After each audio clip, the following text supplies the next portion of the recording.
Kaluwagan, ganito ka Chika Life. Kumusta po kayo mga kachika? Heto na naman po tayo para sa ating panibagong showbiz update. Ngunit bago po tayo magsimula, gusto ko lamang pong kunin ang pagkakataong ito upang pasalamatan po kayo sa patuloy niyo pong pagsuporta at pagtitiwala sa channel na to. Maraming salamat po. For today's video, may update naman po tayo about nga po dito kay Miss Kathleen Bernardo. Pero bago po yan, magbibigay po lang tayo ng update dito po kay Miss Carla Abellana. Hiningan nga po ng reaksyon ang kapuso actress na si Miss Carla Abellana tungkol nga po sa naging pahayag ni Mr. Tom Rodriguez about nga po sa engagement ni Miss Carla. Panayam nga po na members na entertainment media kay Mr. Tom sa Grand Media Con ng kanilang Metro Manila Film Festival 2025 entry na Anne Mary, nagbigay nga po ng mensahe ang aktor para sa kanyang ex-wife. Engaged na po kasi si Miss Carla sa kanyang non-showbiz partner na isa raw nga pong doktor at mukhang plano na nga pong magpakasal uli sa susunod na taon. I wish them well sincerely. I'm glad that you know that everyone is moving on. I wish them well. Everyone deserve happiness and we all deserve to be happy kaya I'm glad we'll finally move on. Ang pahayag nga po ni Mr. Tom Rodriguez. Sa panayam naman po ng 24 oras kay Miss Carla ay natanong nga po siya kung ano ang masasabi niya sa naging statement nga po ng dati niya asawa hinggil nga po sa current relationship niya po. Pero agad nga pong tumanggi magkomento ang kapuso star. Ayoko yan, oo 5 years ago na po yan. Ang luma na po yan. Ikinasal nga po sina Miss Carla at Mr. Tom noong 2021 nga po pero naghiwalay agad after a few months. Naprobahan po ang kanilang divorce noong 2022. Sa naging press con nga po ng Anne Mary, inamin nga din po ni Mr. Tom na pinakasalan na po niya ang kanyang non-showbiz partner. Ito rin ang nanay ng kanyang anak na si Corbin. Recently naman po ipinost naman po ni Miss Carla sa publiko na in relationship na po siya ngayon. It was a date, yes, I've been actually seeing him.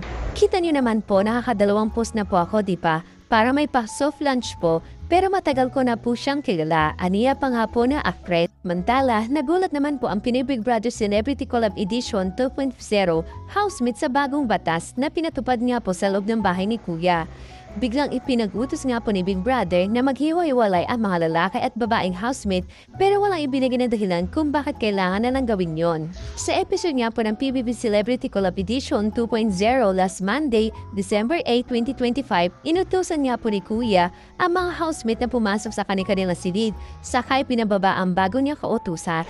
Mula na yon, ang mga kasama nyo lamang sa inyong mga kwarto ay ang tani mga housemate na pwede nyo makausap at makita, sabi nga po ni Big Brother.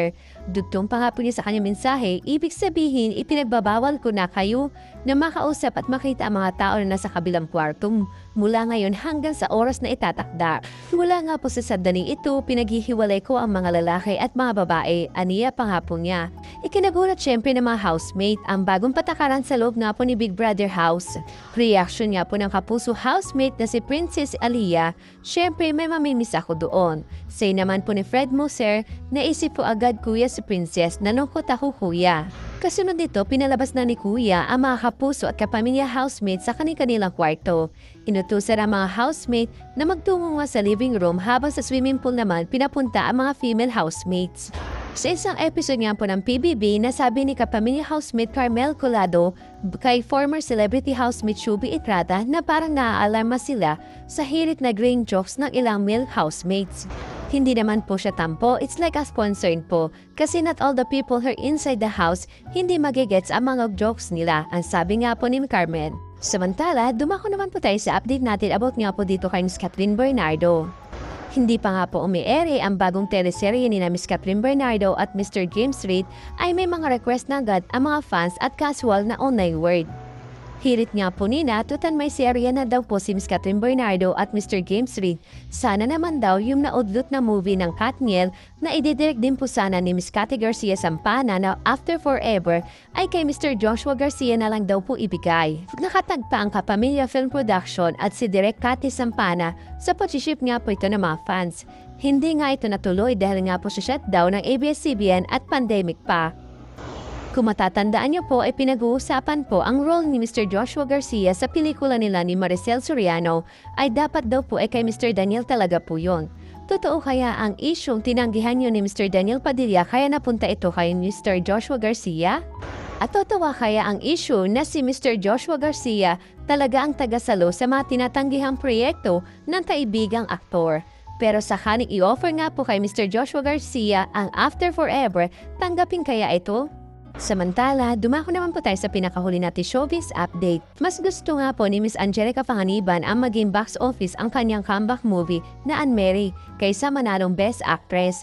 Sabi nga po kasi na mga kasamahan ni Miss Angelica sa pelikula na hindi sila magugulat kung manalo itong acting award. Kung sakasakali ay ito ang unang beses na mananalong Best Actress si Miss Angelica sa Metro Manila Film Festival.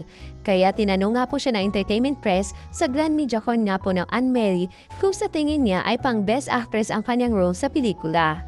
Hindi ko masagot. Sagot nga po ni Miss Angelica na nakaniti. Pagpapatuloy pa nga po niya, marami na rin akong pelikula na gawa ko sa Metro Manila Film Festival. Sabi ko nga, always a nominee but never a winner. Para may ganun na akong pakaramdam. Mahirap masungkit ang Metro Manila Film Festival. Pero okay na rin daw na hindi manalo basta kumiti ang kanilang pelikula. Kung ibibigay masaya, nag-comeback ka nga sa pinaghirapan mo. Tapos luluwas ka na Olanga po to Manila. Kung ibibigay siguro gaganahan ka uli. Pero kung hindi, masaya pa rin ako at nakagawa ko ng magandang pelikula. That's enough. Kung hindi Best Actress, box office na lang. Mas gusto yata namin yon ni attorney. Sabi nga po niya, ang attorney na tinutukoy niya po si attorney Joji Alonso na isa sa mga producer ng Anne-Marie na mapapanood nga po sa mga sinihan mula ngayong Pasko. Samantala, kapareha nga po niya sa pelikula si Mr. Sanjo Marudo na sinasabi rin nilang pang Best Actor ang naging performance. Thank you for watching. Kung nagustuhan niyo po ang video ito, subscribe na sa Starlight Showbiz YouTube channel and please don't forget to hit the bell button for our latest updates.